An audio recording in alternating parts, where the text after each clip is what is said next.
warahmatullahi wabarakatuh.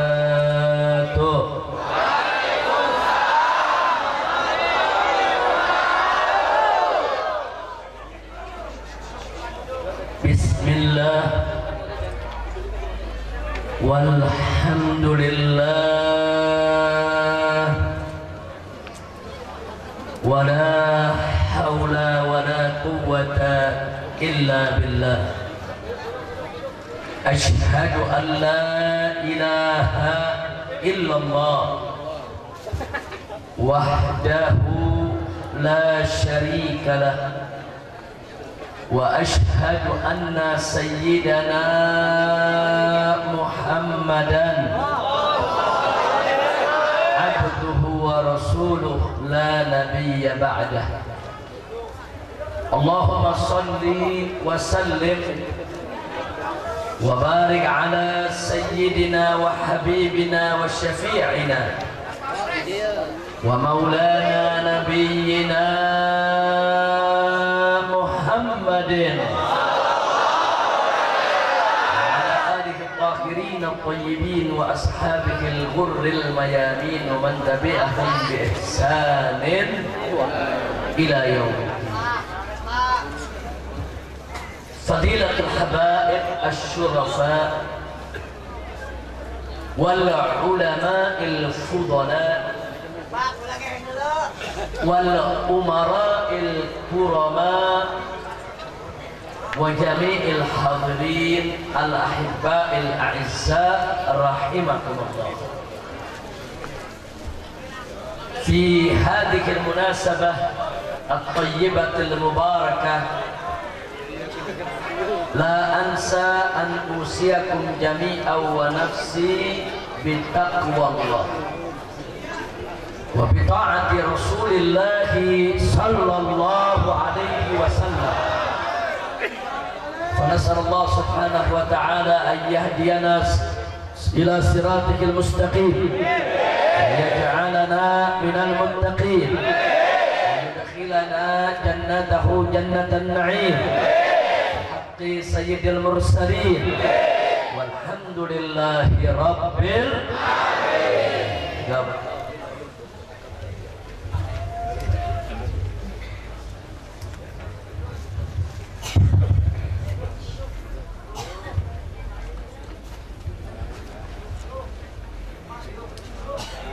Kepada para alim ulama, para kiai, para ajengan yang sama kita cintai dan sama kita muliakan, dan selalu kita doakan semoga para ulama kita, para ajengan kita senantiasa mendapatkan kekuatan istiqamah di jalan Allah, diberkahi setiap langkah perjuangan dakwahnya, diberikan kemenangan dari dunia hingga akhiratnya. Amin ya rabbal alamin. Dan tidak lupa salam kehormatan ini kita sampaikan juga kepada segenap umara, para pemimpin kita, aparatur pemerintah, sipil TNI maupun Polri-nya. Juga kita doakan semoga para umara kita senantiasa mendapatkan limpahan taufik dan hidayah sehingga menjadi pemimpin yang beriman dan bertakwa, taat kepada Allah dan Rasulnya, cinta kepada negeri dan rakyatnya. Amin ya rabbal alamin. Selanjutnya secara khusus salam kehormatan ini kita sampaikan kepada keluarga besar daripada sahibul haul almarhum wal maghfurullah Kiai Haji Abu Musa Asy-Syarqawi yataqassallahu birahmati wal maghfirah. Semoga segenap keluarga besar beliau, yaitu para anak, menantu maupun cucunya, dan juga seluruh jamaahnya senantiasa mendapatkan limpahan rahmat dan barakah. Amin ya rabbal alamin.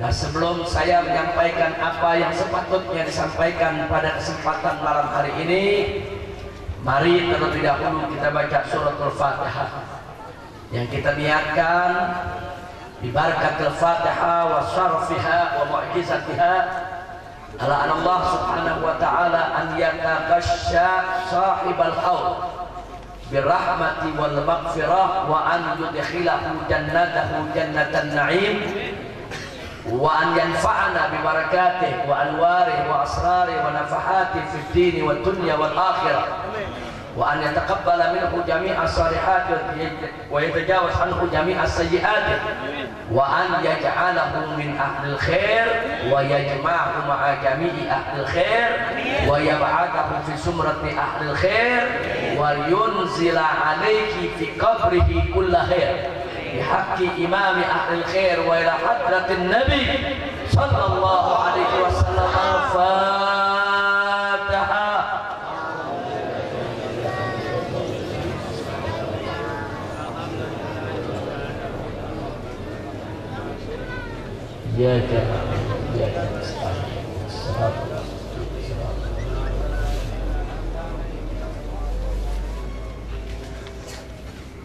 Taqabbalallahu minna wa minkum wa taqabbal ya karim.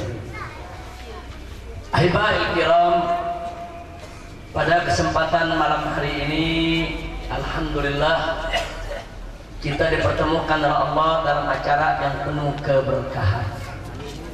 Karena acara haul seorang ulama ini merupakan satu media di mana kita mengingat, menyebut, menceritakan daripada perbuatan orang-orang saleh, wabil khusus si sahibul haul.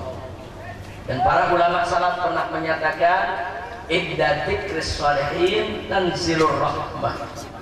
Jadi rahmat itu turun, Allah limpahkan manakala kita duduk di suatu tempat yang disebut-sebut cerita tentang orang soleh. Apalagi kalau yang diceritakan itu adalah cerita para nabi dan para rasul. Makanya saya yakin betul acara malam ini merupakan acara yang penuh rahmat dan barakah, karena mengingat sahibul haul almarhum wal maghfurlah Kiai Haji Abi Musa Asy-Syarqawi. Beliau adalah orang alim yang soleh. Saya kenal beliau sudah sangat lama. Beliau sudah saya anggap seperti orang tua sendiri sejak dari awal tahun 90-an. Hampir setiap beliau gelar acara, beliau mengundang dan menghadirkan saya, yaitu di dalam acara-acara yang beliau buat, baik di Cijantra maupun di tempat lainnya. Jadi saya kenal betul bagaimana kelembutannya, bagaimana keramahannya, bagaimana kesantunannya, bagaimana ilmunya, bagaimana akhlaknya.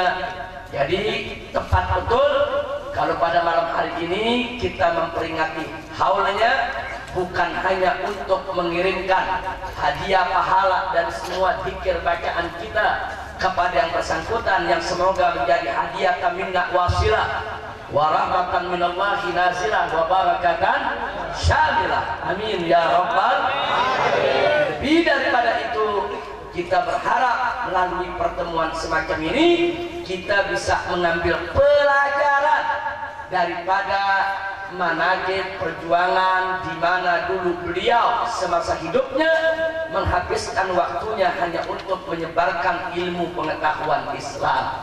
Alhamdulillah. Mudah-mudahan kita semua bisa kecipratan berkahnya. Amin. Mudah-mudahan tidaklah kita pulang dari tempat ini kecuali dosa kita diampuni oleh Allah, kita dimaafkan oleh Allah, kita semua mendapat keberkahan dari Allah Subhanahu wa taala, sehingga kita bahagia dari dunia hingga akhirat. Amin ya rabbal alamin. Nah, saudara, melalui acara seperti ini saya ingin mengajak, ayo kita sama-sama meningkatkan iman dan takwa kita kepada Allah, dan ayo sama-sama kita memperkuat ukhuwah Islamiyah di antara kita.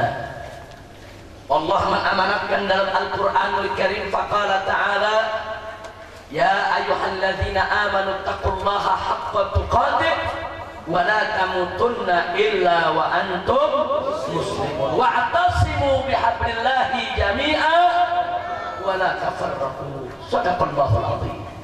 Jadi Allah nyatakan dalam Al-Qur'anul Karim, ya ayyuhalladzina amanu, hei orang-orang yang beriman.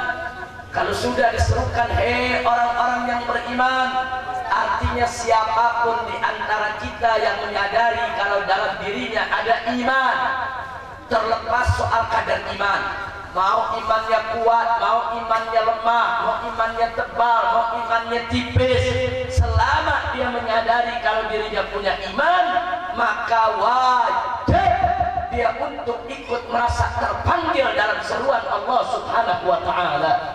Nah, Allah serukan, hei orang-orang yang beriman, ittaqullah, bertakwalah kamu sekalian kepada Allah, haqqa tuqatih, dengan sebenar-benarnya takwa.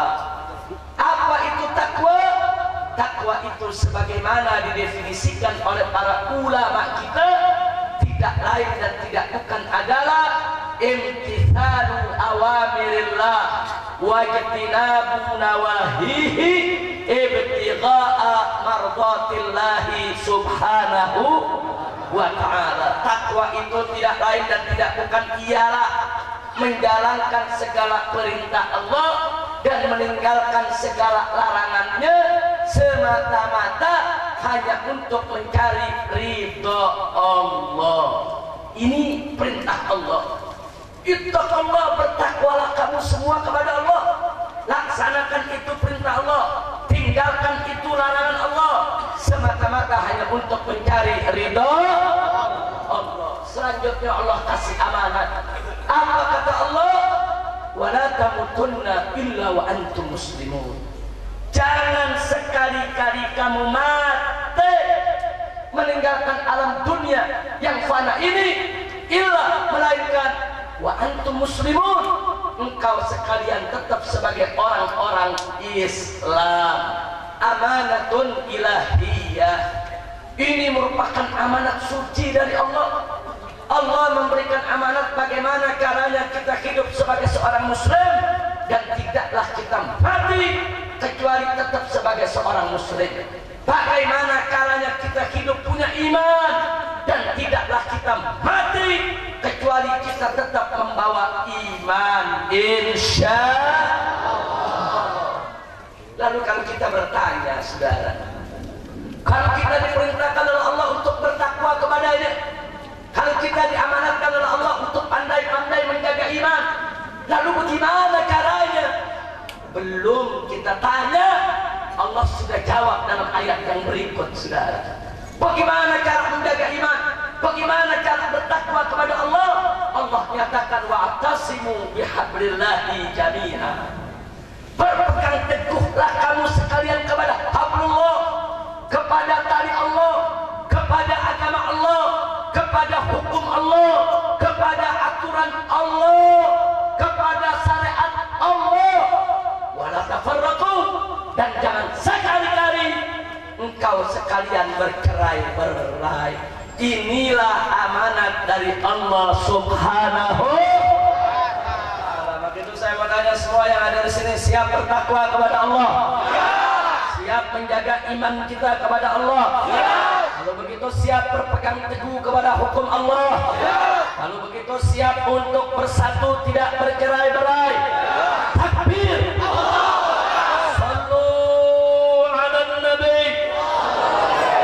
Allahumma salli wa sallim wa barik alaihi wa ala alihi wa ashabihi. Ahiba'il kiram, berpegang teguh kepada hukum Allah adalah kewajiban agama. Saya ingatkan kepada segenap umat Islam, Bapak Ibu yang saya cinta, hukum Allah itu harus ada di atas segalanya.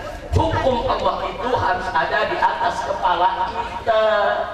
Kita tidak boleh mengalahkan hukum Allah dengan hukum buatan manusia manapun, saudara. Jangan kita tertipu. Ya, kita wajib tunduk kepada undang-undang negara.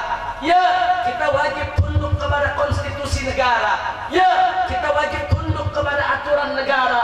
Tapi tidak boleh semua semua itu melanggar aturan Allah Subhanahu wa ta'ala. Nggak boleh saudara, aturan negara yang tidak melanggar hukum Allah wajib untuk kita patuhi saudara. Tapi kalau ada aturan negara yang bertentangan dengan hukum Allah wajib untuk kita tolak saudara. Nggak boleh kita tunduk kepada hukum manusia manapun kalau bertentangan dengan hukum Allah Subhanahu wa ta'ala. Saya bertanya semua yang ada di sini, pilih hukum manusia atau hukum Allah? Pilih hukum manusia atau hukum Allah? Mana hukum yang paling adil, hukum manusia atau hukum Allah? Siapa yang maha adil? Siapa maha arif? Siapa maha bijaksana? Siapa yang maha indah? Siapa yang maha kuasa? Takbir! Sallu ala nabi.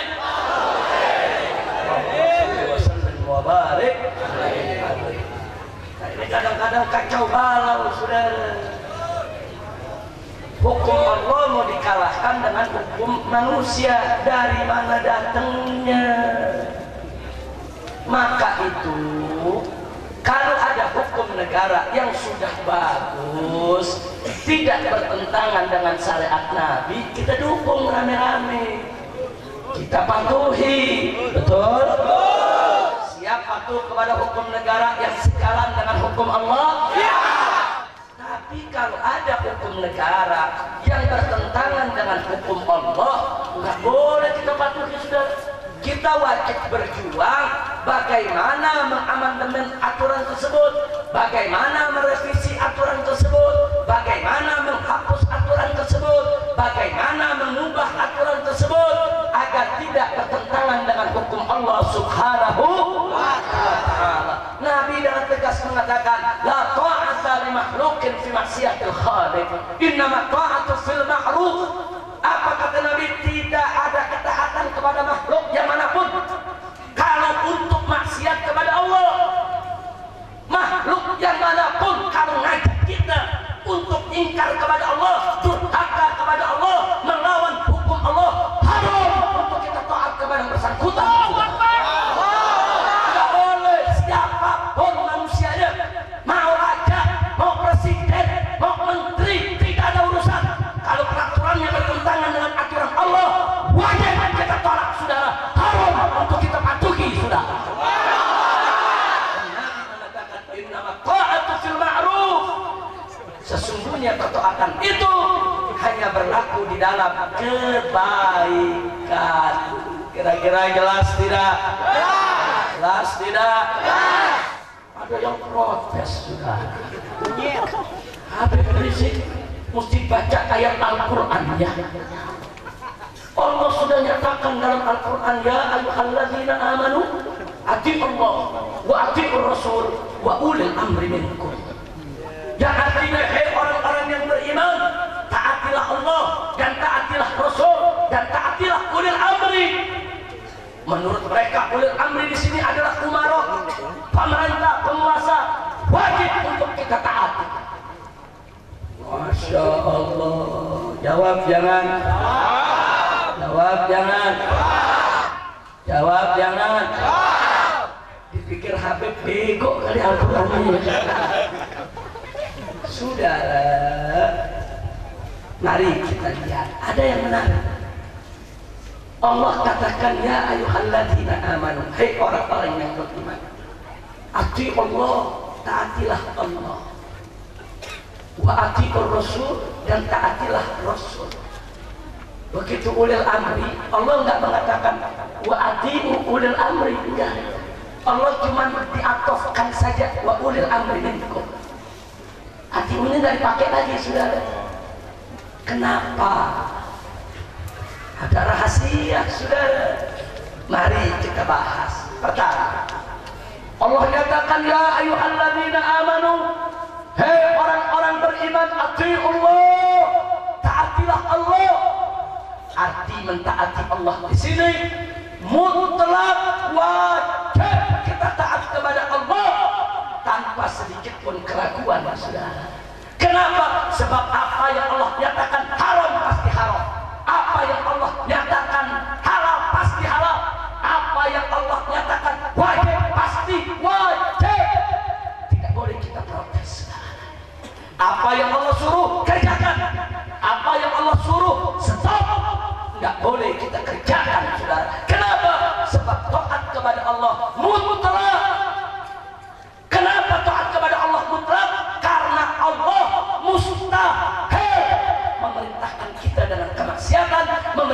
kita dengan perbuatan yang bisa merusak kehidupan kita baik dunia maupun akhirat, saudara. Mustahil, karena Allah, saudara, mencintai hamba-hambanya yang beriman. Mustahil Allah memerintahkan dengan kedurhakaan, saudara. Maka itu setiap perintah Allah kerjakan, setiap larangan Allah jauhkan, mutlak. Tidak ada kompromi, tidak ada tawar menawar, saudara. Kira-kira jelas tidak? Yang kedua, wa atiur rasul, kata Allah, dan taatilah oleh kamu Rasul. Kenapa kita mesti taat kepada Rasul, saudara? Sebab taat kepada Rasul juga mutlak. Mutlak. Apa saja yang Nabi ajarkan, ambil.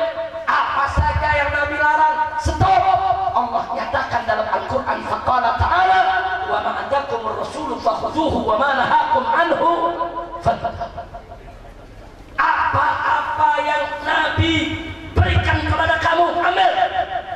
Ajarkan kepada kamu, amalkan. Dan apa-apa yang Nabi larang, stop. Jangan kau kerjakan. Ini perintah Allah. Kenapa taat kepada Nabi mutlak? Sebab Nabi juga mustahil memerintahkan kita dengan maksiat, saudara. Mustahil. Makanya taat kepada Allah mutlak, taat kepada Nabi mutlak. Sekarang yang ketiga, Allah tidak mengatakan wa ati'u ulil amri minkum. Taatilah oleh kamu ulil amri daripada kamu. Enggak begitu. Tapi Allah cuma diatofkan wa ulil amri minkum. Jadi kalau kita mau terjemahkan dalam bahasa Indonesia, dan kurung taatilah ulil amri kalian. Jadi taatilahnya masih dalam kurung, sudah. Maksudnya apa? Maksudnya taat kepada ulil amri, taat kepada ulama, taat kepada umara wajib, tapi tidak mutlak. Maksudnya tidak mutlak apa? Tergantung apa yang dia perintahkan. Kalau ulama, umara mengajarkan kita yang baik, wajib kita taat, saudara. Tapi kalau ulama dan umara mengajarkan kita yang jelek, haram untuk kita taati mereka, saudara. Makanya waktu Allah perintahkan taat kepada Allah, ati Allah. Waktu taat kepada Rasul, atiur Rasul. Tapi begitu taat kepada ulil amri, Allah hanya mengatakan wa ulil amri minkum. Artinya taatilah itu ulil amri, taati itu ulama, taati itu umara dengan syarat selama umara dan ulama ikut Allah dan Rasul. Subhanallah, kira-kira jelas tidak? Jelas tidak? Jadi taat kepada Allah mutlak, taat kepada Nabi mutlak, taat kepada ulama mutlak tidak? Taat kepada umara mutlak tidak? Mutlak. Wajib taat kepada ulama kalau ulamanya ikut Allah dan Rasul. Wajib taat kepada umara kalau umaranya ikut Allah dan Rasul. Tapi kalau ulama tidak ikut Allah dan Rasul, haram kita ikuti dia, saudara. Apalagi kalau umara yang tidak ikut Allah dan Rasul, haram untuk kita taati dia, saudara. Makanya tadi saya katakan taat kepada Allah mutlak, taat kepada Rasul mutlak, taat kepada ulil amri tidak mutlak. Kenapa? Sebab tergantung yang bersangkutan. Kalau dia ikut Allah dan Rasul, kita taati. Kalau dia tidak ikut Allah dan Rasul, tidak akan boleh kita untuk mentaati, sudah. Kira-kira jelas tidak? Paham tidak? Jelas tidak? Jadi taat kepada pemerintah, saya mau tanya sekarang, mutlak tidak? Kewajiban taat kepada pemerintah mutlak tidak? Kalau pemerintah ikut Allah dan Rasulnya, wajib tidak ditaati. Tapi kalau pemerintah tidak mau taat kepada Allah dan Rasulnya, wajib tidak ditaati. Alhamdulillah. Kira-kira yang saya sampaikan jelas tidak? Paham semua? Nah, saudara, Sekarang muncul persoalan.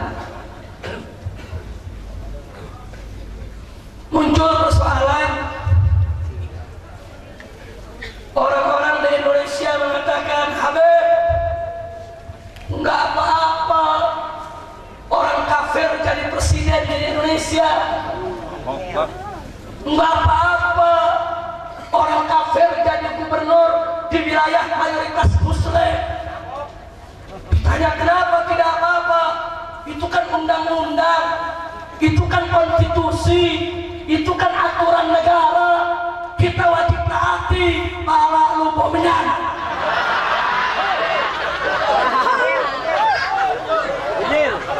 Saudara, saya mau kasih tahu nih,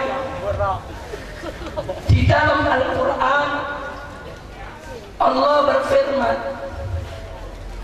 faqala ta'ala, ya ayyuhalladzina amanu la tattakhidul kafirina awliya min dunil mu'minin.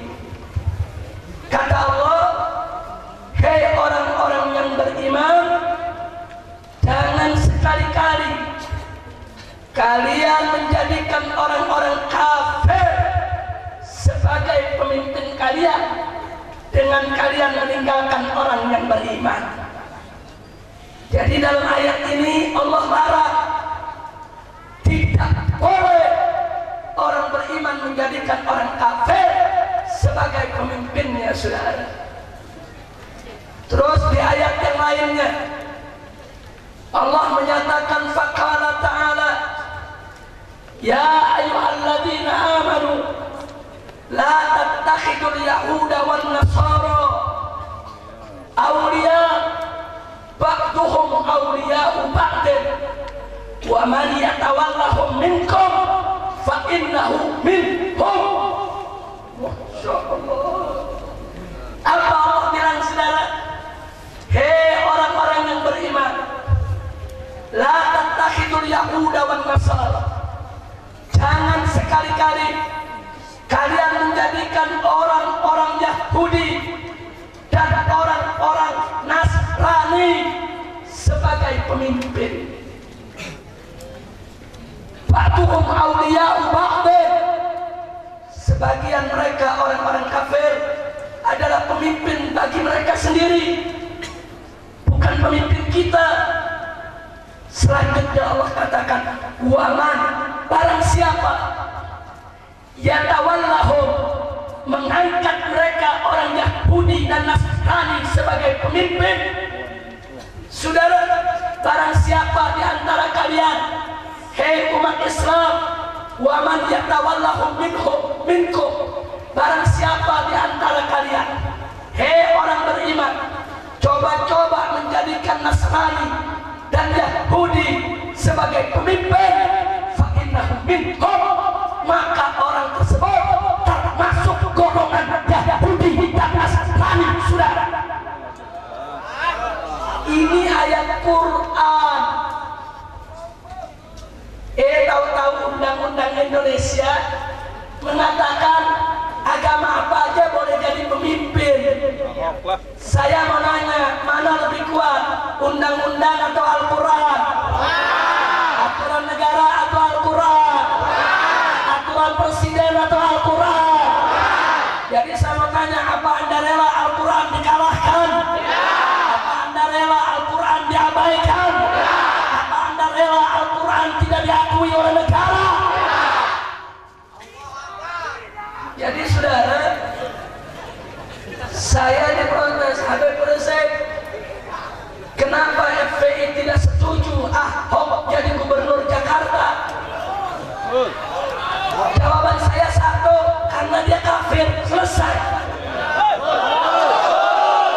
Betul? Betul?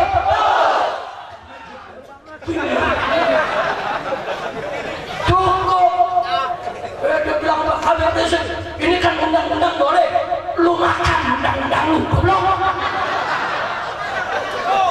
Gua pakai Al-Quran, gua pakai hadis, lu pakai undang-undang, lu lempok undang-undang. Kira-kira jelas gak? Jelas gak? Saya mau tanya, undang-undang konstitusi sama Al-Quran kuat mana? Kuat mana? Konstitusi buatan manusia, Al-Quran datang dari Allah. Betul? Betul? Mana yang lebih mulia? Mana yang lebih bagus? Mana yang lebih kuat? Mana yang harus didahulukan? Quran sudah. Apa dia bilang? Habib Rizik, Indonesia kan bukan negara Islam. Kutil babi.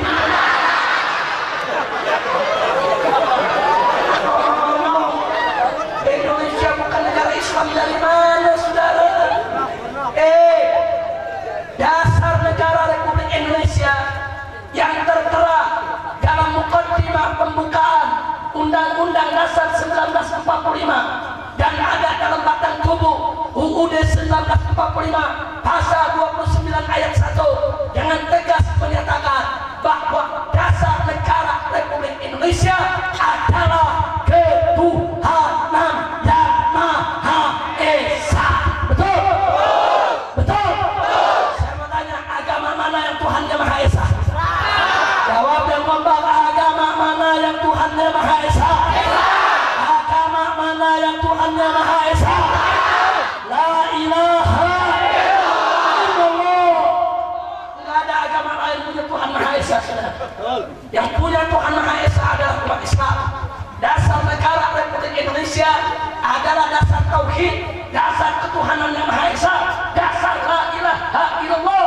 Oleh karenanya hukum Allah harus dijunjung tinggi di Republik ini, saudara. Hukum Allah harus dinomorsatukan di Indonesia, tidak boleh dikalahkan oleh hukum yang manapun. Betul?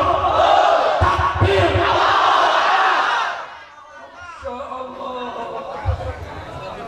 Saudara dia bilang ngotot, saudara. Tapi Habib, kan yang diakui itu kan cuma undang-undang yang dikeluarkan oleh negara. Tunggu dulu, Nyil. Saudara, di Indonesia ada 3 sistem hukum yang diakui. Tolong diingat, di Indonesia ada 3 sistem hukum yang diakui. 1, hukum agama. 2, hukum adat. 3, hukum sipil, saudara. Undang-undang yang membolehkan orang kafir jadi pemimpin di Indonesia itu hukum sipil.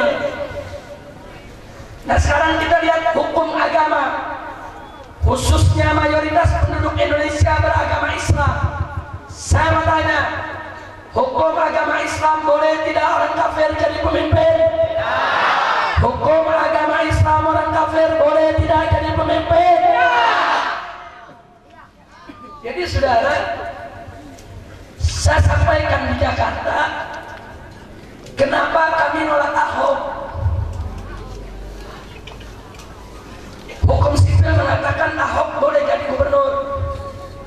Hukum agama Islam, agamanya mayoritas penduduk Jakarta, mengatakan Ahok tak boleh jadi gubernur. Sekarang hukum adat Betawi, saudara, saya orang Betawi. Dari kecil saya tahu adat Betawi bagaimana. Anda kalau tanya orang Betawi, saudara, itu dari zaman Belanda dulu, kalau ada orang kafir bertamu ke rumah orang Betawi, itu dilihatin tuh kafir duduknya di mana, benda apa yang dipegang. Begitu si kafir pulang, tempat duduknya dicuci. Saudara, benda yang disentuh dicuci. Kenapa? Karena adat orang Betawi, orang kafir itu najis. Tahu saudara? Jadi hukum adat Betawi, orang kafir najis, gak boleh jadi pemimpin, saudara. Kira-kira jelas tidak? Ada 3. Hukum sipil bilang Ahok si kafir boleh jadi pemimpin. Hukum agama bilang nggak boleh. Hukum adat bilang nggak boleh. Skornya berapa tuh? 2-1.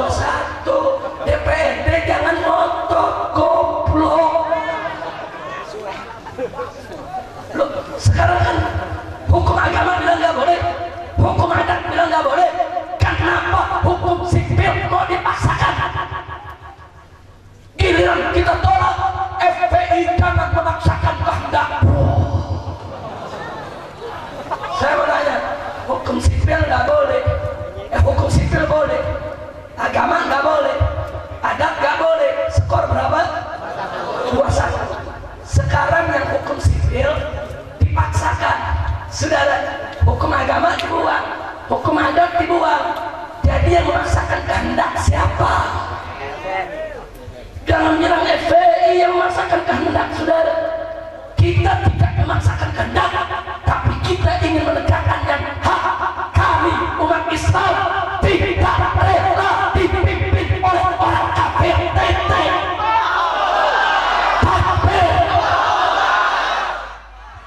Makanya kita nggak bakal berhenti, saudara. Oh Habib, ini FPI lagi berubah, ketangkepin. Nggak apa-apa. Polisi mau nangkep berapa? 20, saya kasih tangkap 20. Masih banyak stoknya.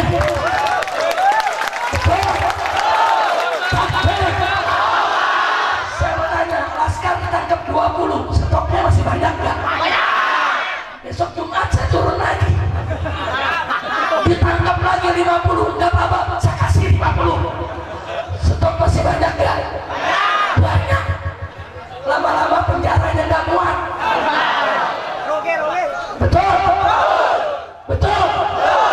Nggak, kita nggak bakal mundur, saudara. Nggak. Jumat besok kami akan turun. Jumat lagi kami akan turun. Jumat lagi kami akan turun. Setiap hari Jumat kami turun sampai kutil babinya didongkel. Amin. Amin. Amin. Mau dipimpin sama kutil babi? Mau dipimpin sama kutil babi? Takbir. Enggak berhenti.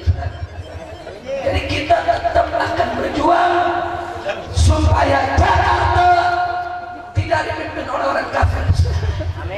Oh, kalau mau dipaksakan juga, Habib, saya juga akan tetap memaksakan orang kafir tidak boleh mimpin orang Islam sampai mati.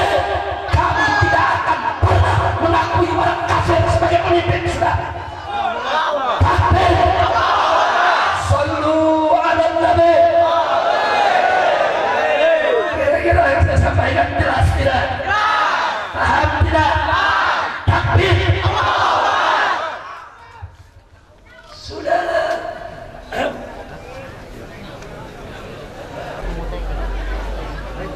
lanjut, lanjut, lanjut kemana?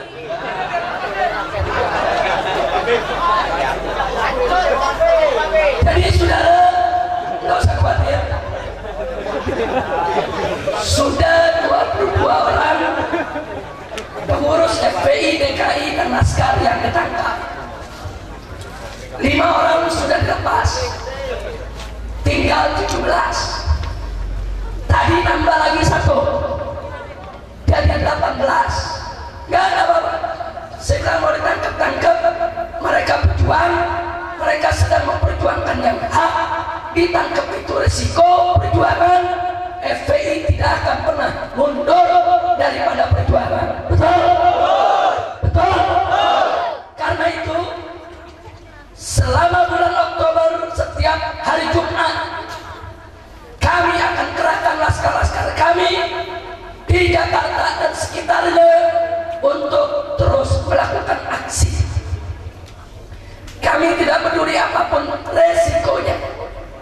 Dan nanti tanggal 3 November saya yang akan pimpin umat Islam untuk mengadakan aksi 1 juta umat Islam untuk menolak Ahok. Kita mengusir Ahok dari Jakarta. Setuju? Setuju? Pada tanggal 3 November saya akan ajak umat Islam di Jakarta dan sekitarnya, saudara. Dan pemerintah jangan mentang-mentang saudara undang-undang umat Islam sama orang kafir. Nggak bisa, saudara. Anda perlu catat, dulu di zaman Soeharto, dengan segala lebih dan kurangnya Pak Harto, saudara, tidak pernah terjadi daerah mayoritas Islam dipimpin oleh gubernur non-Islam. Tidak pernah terjadi. Nggak ada, saudara. Dulu jeleknya Soeharto, Soeharto tahu diri. Oh, ini mayoritas Muslim, gubernurnya Muslim. Oh, Bali mayoritas Hindu, gubernurnya Hindu. Oh, NTT mayoritas Kristen, gubernurnya Kristen. Saudara, diatur dengan sebaik-baiknya. Nggak ada dulu daerah mayoritas Muslim, gubernurnya Kristen. Nggak ada. Makanya kita dibodohi. Kenapa orang Kristen bisa jadi gubernur di daerah Islam?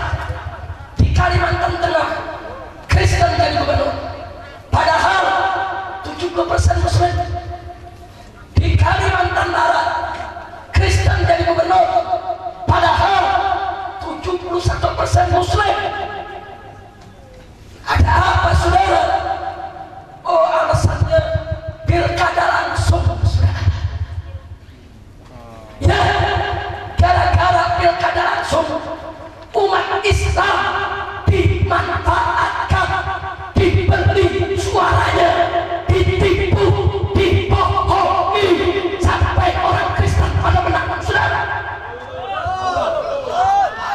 Jadi makanya masyarakat jangan mau dibodohi, jangan mau digobloki.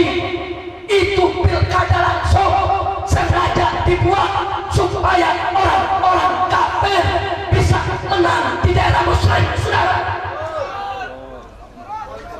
Ini umat Islam nggak semuanya pintar, saudara. Saya setuju pilkada langsung kalau umat Islamnya sudah pintar, kalau umat Islamnya sudah beriman, kalau umat Islamnya sudah soleh, kalau umat Islamnya sudah paham dan mengerti. Tapi kalau umat Islamnya banyak yang belum paham, kalau umat Islamnya masih banyak bisa dibeli, kalau umat Islamnya banyak bisa dibodohi, ditipu, ini akibatnya, saudara. Ini akibatnya, saudara. Umat Islam dikasih duit, suruh pilih dia, besok orang kafir jadi pemimpin kita. Bahaya tidak? Bahaya tidak? Maka itu, saudara, dari tahun 2012 FPI datang ke DPR, FPI datang ke MPR, kami minta pilkada langsung dihapuskan, saudara. 3 tahun kami perjuangkan, dan alhamdulillah akhirnya kemarin disetujui oleh DPR, saudara. Ini pilkada langsung itu bagus, bagus, saya dukung.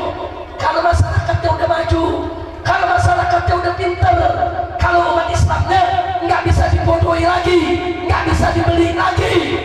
Tapi kalau umat Islam masih bodoh, masih terbelakang, masih bisa dibeli, kita ditipu, kita dibohongi, kita dikatali, kita dikibuli, akhirnya orang kafir yang jadi pemimpin di wilayah Muslim, saudara.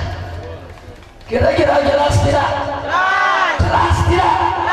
Jadi kalau begitu pilkada langsung dihapus, bagus tidak? Bagus tidak?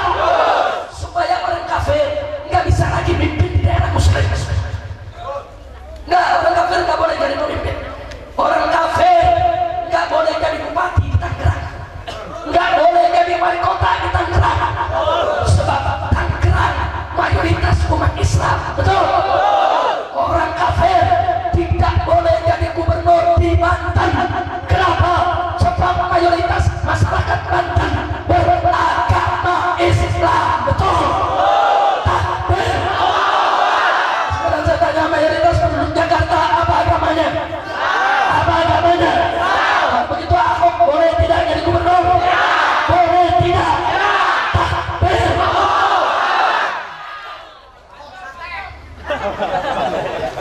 Itu yang saya mau sampaikan. Kira-kira jelas tidak?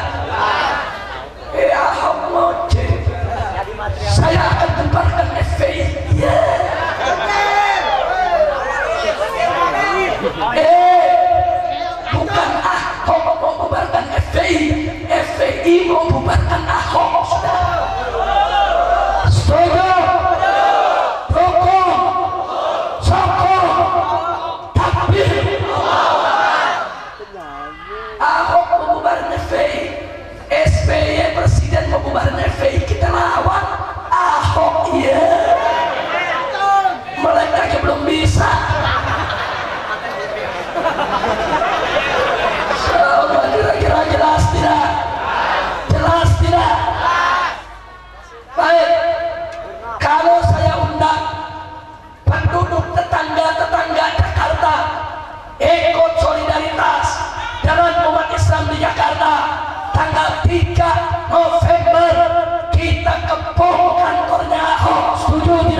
Saya nggak ikut campur. Lama-lama menginjak kepala sudah. Bikin surat keputusan. Jadi waktu Jokowi cuti jadi gubernur karena mau ikut pilpres, maka Ahok menjadi gubernur sementara. PLT sudah. Waktu jadi gubernur sementara bulan Juli, pas Pak Jokowi sedang cuti, Ahok bikin SK. Apa bunyi SK-nya? Umat Islam di Jakarta tidak boleh menjual hewan kurban di tempat umum. Jadi jual kambing nggak boleh, suruh jual babi dari sana. Yang kedua, hewan kurban tidak boleh disembelih di halaman masjid, di halaman sekolah, di halaman kantor-kantor pemerintah. Kalau motong babi boleh sudah. Sebab di peraturannya nggak ditulis babi, yang ditulis hewan kurban itu nggak boleh. Berarti babi, berarti babi, berarti babi, berarti motong babi boleh. Saudara, ini kita protes, kita bawa ke DPRD, kita minta ini dibatalkan. Enggak dibatalkan, sampai ribut dengan pedagang Tanah Abang. Satpol PP turun untuk menjalankan instruksi SK Gubernur. Akhirnya terjadi bentrok antara pedagang Tanah Abang dengan Satpol PP. Sudah. Saya bertanya umat Islam di Indonesia, kita kalau lebaran haji 1 minggu orang jual kambing di mana-mana, umum tidak, wajar tidak, tradisi tidak. Apa ada selama ini pemerintah melarang? Cuman seminggu. Selama ini umat Islam sembelih hewan kurban di halaman masjid biasa tidak? Umum tidak? Bagus tidak? Datang nih babi dari Belitung masuk Jakarta mau melarang, kurang ajar saudara. Apa alasan dia? Karena Jakarta harus bersih. Kalau ada hewan kurban disembelih di depan masjid, di kampung-kampung, itu mengganggu kebersihan. Kutil babi. Dia bicara begitu berarti dia menghina syariat kurban. Berarti disebut syariat kurban itu kotor, jorok, saudara, sehingga harus dibersihkan. Kurang ajar tidak? Kurang ajar tidak? Ini yang membuat kita tidak terima, saudara. Saudara, saya tanya, seluruh orang Indonesia Muslim dari dulu dagang hewan kurban di jalan biasa tidak? Setahun atau seminggu? Ada polisi mengganggu, ada tentara mengganggu, ada pemerintah mengganggu. Umat Islam sembelih hewan kurban di halaman pesantren, di halaman masjid, di kampung-kampung, biasa tidak? Wajar tidak? Tradisi tidak? Ada polisi mengganggu, ada tentara mengganggu, ada pemerintah mengganggu. Ahok melarang dia. Kaki pasir. Kacau tidak? Kacau tidak? Kalau gitu diamin atau lawan? Diamin atau lawan? Colek.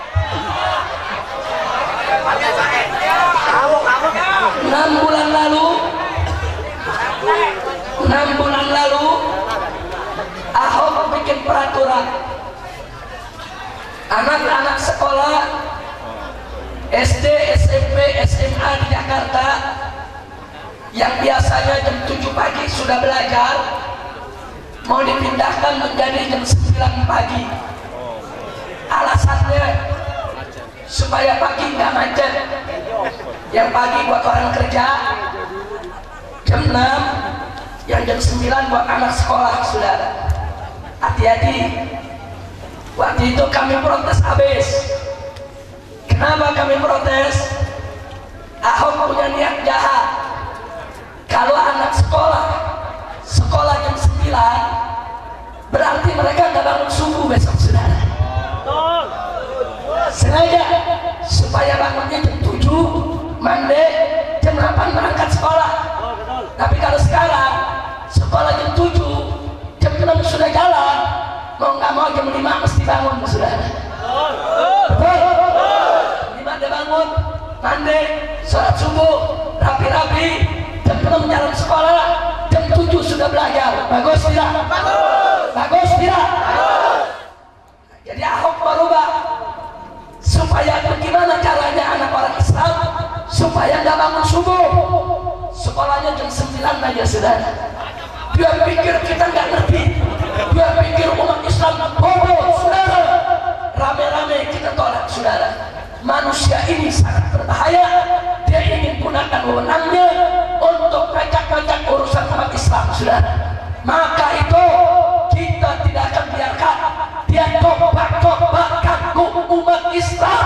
Kita akan lawan habis, kita akan usir dari Jakarta, saudara. Takbir. Sekali lagi saya tanya, tanggal 3 November siap ikut? Siap ikut?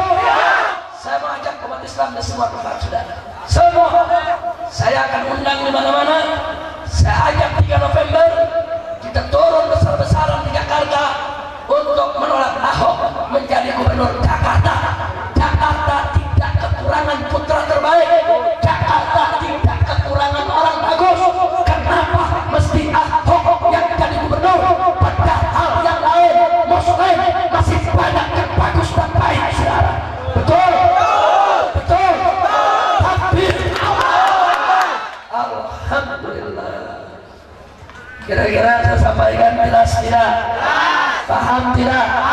Nah, kalau begitu saudara, saya bertanya sekali lagi sebelum saya tutup, mana hukum yang tertinggi, hukum manusia atau hukum Allah? Mana yang lebih bagus, hukum manusia atau hukum Allah?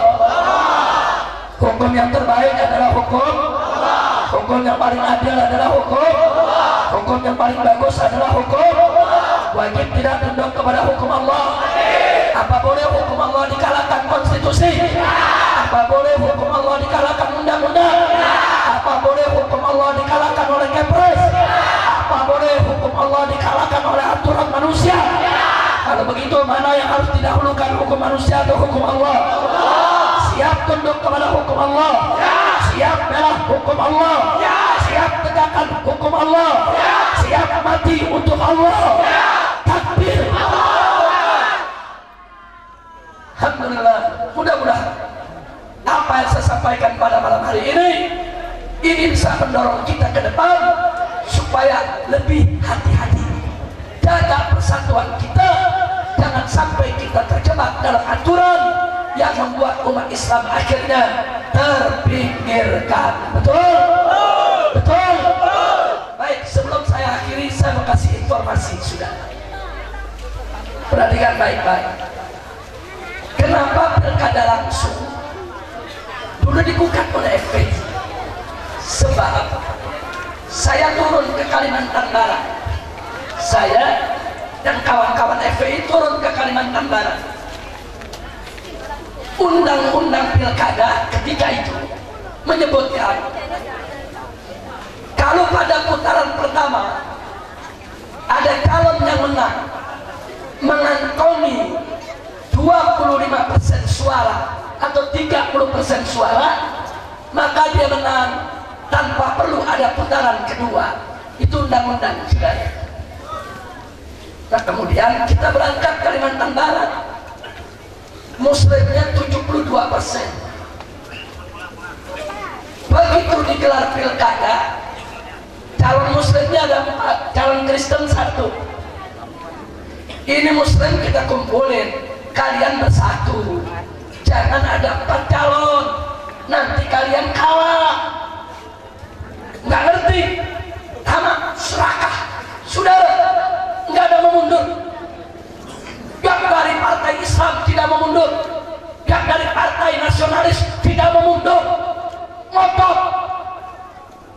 Begitu pilkada digelar, sekali putaran, suara umat Islam yang 72% berdampak, Kristennya 28% bulat. Yang menang siapa? Yang menang siapa? Saya ke Kalimantan Tengah, begitu lagi sudah. Itu 10 tahun lalu. Sudah 5 tahun kemudian, saudara, kita dakwah di Kalimantan Tengah, di Kalimantan Barat, untuk menyatukan supaya calon cukup satu, saudara. Begitu 5 tahun kemudian, pilkada kembali, lagi-lagi Muslim muncul 4, saudara. Nggak mau mundur. Akhirnya kita kalah lagi. Gubernur Kalimantan Barat yang Kristen menang lagi. Gubernur Kalimantan Tengah yang Kristen menang lagi. Padahal Muslimnya 70%, saudara. Oleh karena itu, saya temui pimpinan partai Islam. Ketika itu saya temui Pak Surya Dharma Ali dari P3. Saya temui Bapak Hidayat Nur Wahid dari PKS. Saya temui MS Ka'ban dari PBB, saudara. Dan saya ngobrol dengan beberapa orang Islam yang ada di Golkar maupun yang ada di Demokrat, saudara. Saya ajak bicara kiai-kiai yang ada di PKB, yang ada di PAN, saudara. Yuk kita duduk sama-sama. Ini bagaimana ceritanya? Kok orang Kristen bisa jadi gubernur di daerah Muslim? Kami minta kepada beliau-beliau, tolong undang-undang pilkada ini dikembalikan seperti semula.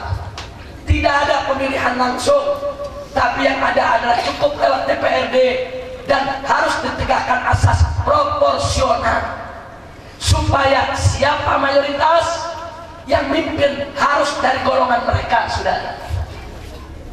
Kalau nggak bisa juga, pilkada tetap harus langsung. Baik, saya minta tolong prosentasenya dirubah. Kami dari FPI minta disamakan dengan Pilpres, 50% plus 1, sudah. Jadi kalau 50% plus 1 baru menang, nggak apa-apa pilkada langsung. Kenapa? Sebab saya yakin umat Islam akan menang.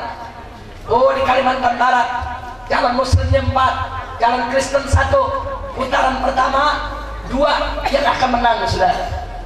Karena si Kristen nggak bakal dapat 50% plus 1. Katakan si Kristen menang terbanyak, tapi yang menang di antara umat Islam akan bertanding dengan dia di putaran kedua, saudara. Begitu putaran kedua, Muslim 1 lawan Kristen 1, saya yakin Muslim menang, saudara. Kita minta dirubahlah, saudara. Begitu dirubah, cuma jadi 35%. Direvisi, tapi dinaikkan cuma 35%, saudara. Begitu dinaikkan 35%, kami datang lagi ke Dewan, nggak bisa. Harus 50% per 1 atau hapus pilkada langsung, saudara. Dan alhamdulillah, akhirnya pilkada langsung kemarin dihapuskan oleh sidang paripurna DPR RI.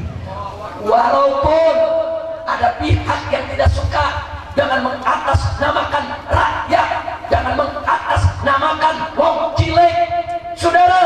Mereka ingin menggugat, nggak ada masalah, silakan mereka gugat. Kami tetap akan membela putusan DPR RI, saudara. Kenapa?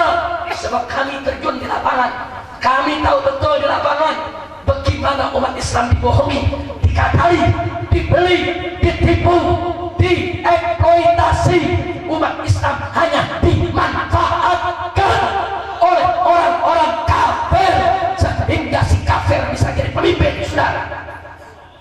Berbahaya tidak? Bahaya. Sekarang saya mau tanya, jadi kalau ada undang-undang memberi kesempatan orang kafir jadi pemimpin, berarti itu undang-undang bahaya tidak? Bahaya. Bahaya tidak? Bahaya. Biarkan atau hapus? Biarkan atau hapus? Itulah sebabnya kami perjuangkan untuk dihapus, saudara. Nggak apa-apa. Mau dibilang, oh FPI tidak reformis, oh FPI cara berpikirnya konservatif. Nggak ada masalah. Kami mau menyelamatkan umat Islam. Kami mau menyelamatkan kaum muslimin. Kami nggak mau orang kafir mimpin umat Islam. Tidak. Kira-kira jelas tidak? Jelas tidak? Paham tidak? Nah, mudah-mudahan kalau pilkada tidak langsung, besok tidak ada lagi orang kafir jadi pemimpin di wilayah muslim.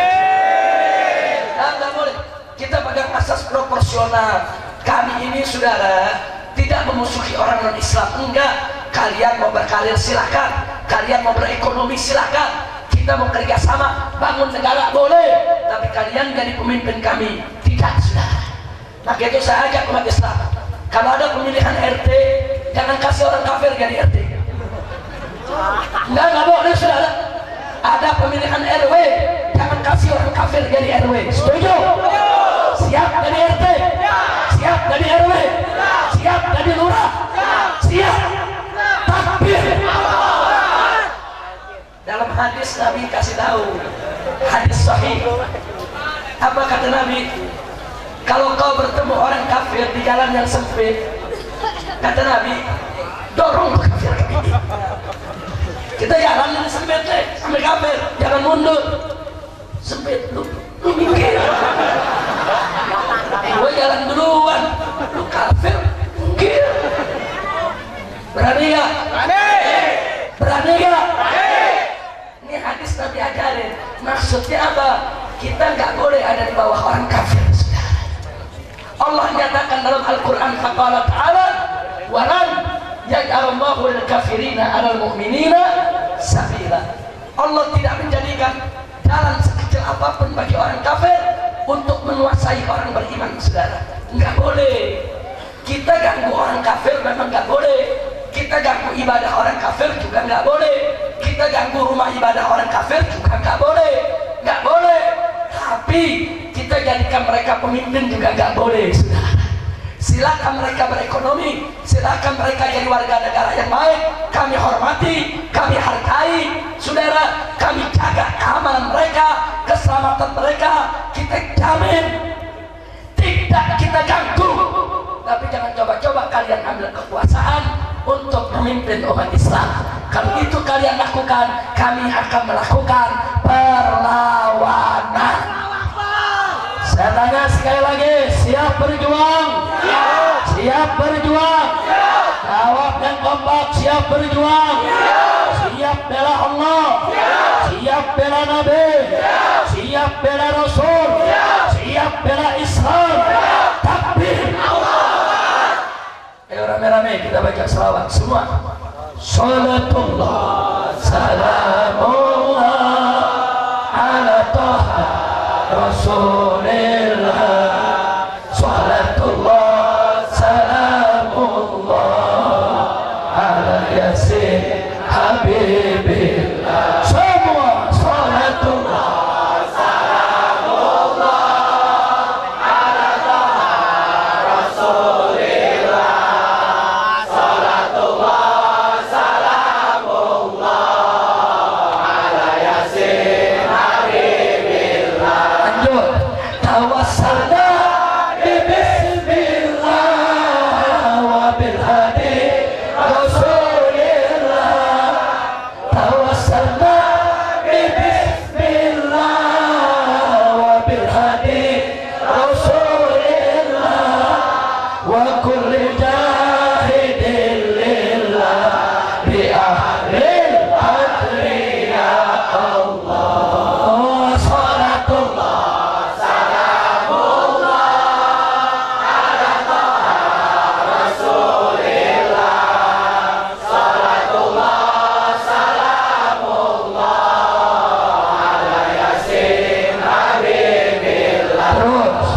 ilahi salimil ummah minal afati wal nikmah. Ilahi salimil ummah minal afati wal nikmah wa min hamdin wa min ummah bi ahlil badri ya Allah. Salatullah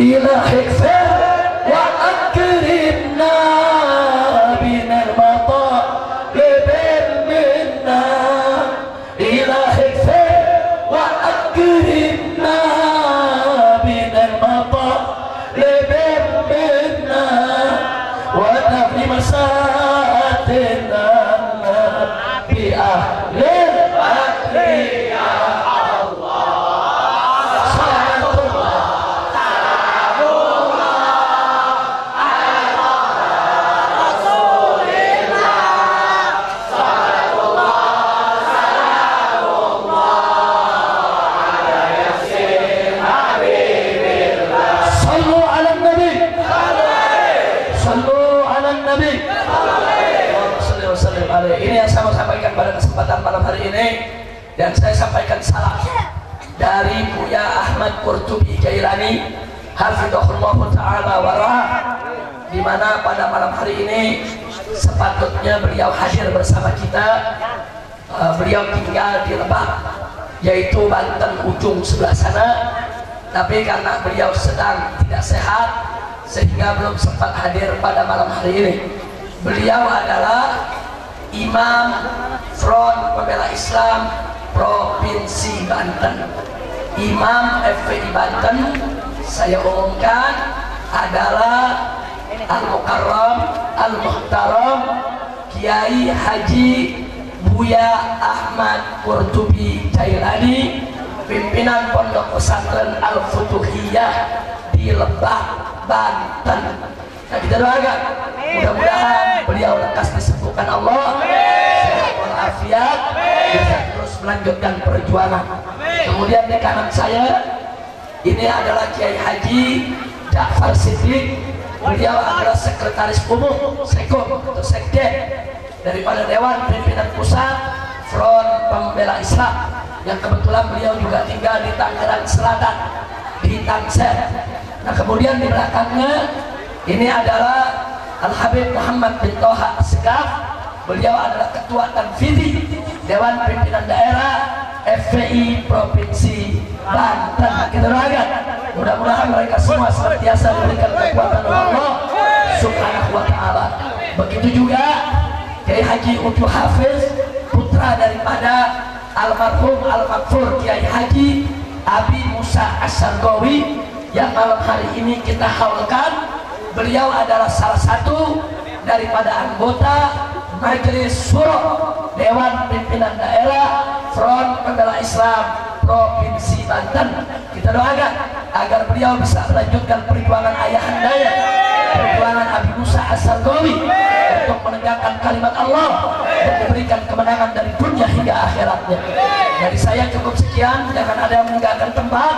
Kita sama-sama dengarkan baca doa dulu yang akan dipimpin, yaitu oleh salah satu daripada guru-guru kita yang ada di sini.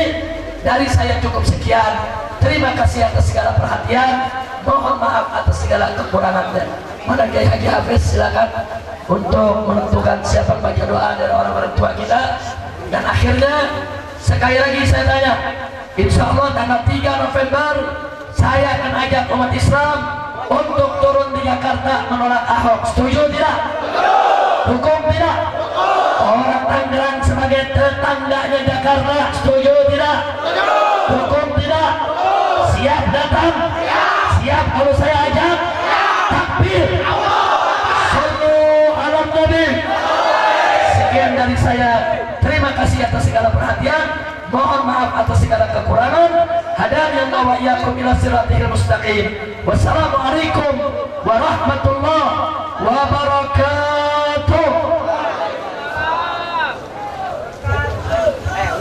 Mari kita baca doa, mudah-mudahan apa yang telah disampaikan oleh Habib kita dikabulkan oleh Allah Subhanahu wa taala. Amin. Mudah-mudahan hajat kita semua dikabulkan oleh Allah Subhanahu wa taala. Amin. Mudah-mudahan apa yang kita rencanakan mendapatkan kemenangan dari Allah Subhanahu wa taala. Amin. Astagfirullahaladzim. Allahumma salli ala sayyidina Muhammad fil awwalin wal akhirin wa sallim wa radiyallahu ta'ala an ashabi Rasulillah ya zamin. Amin ya rabbal alamin. Hamdan syakirin, hamdan na'imin, hamdan yuafi ni'mahu wa yukafi mazidah. Rabbana lakal hamdu ولك الشكر كما ينبغي لجلال وجهك الكريم وعظيم سلطانك. سبحانك لا نحصي ثناء عليك أنت كما أثنيت على نفسك. ولك الحمد حتى ترضى ولك الحمد إذا رضيت ولك الحمد بعد الرضا. اللهم نستحفظك ونستودعك دياننا وأبداننا وأنفسنا وأموالنا وأهلنا وكل شيء أعطيتنا.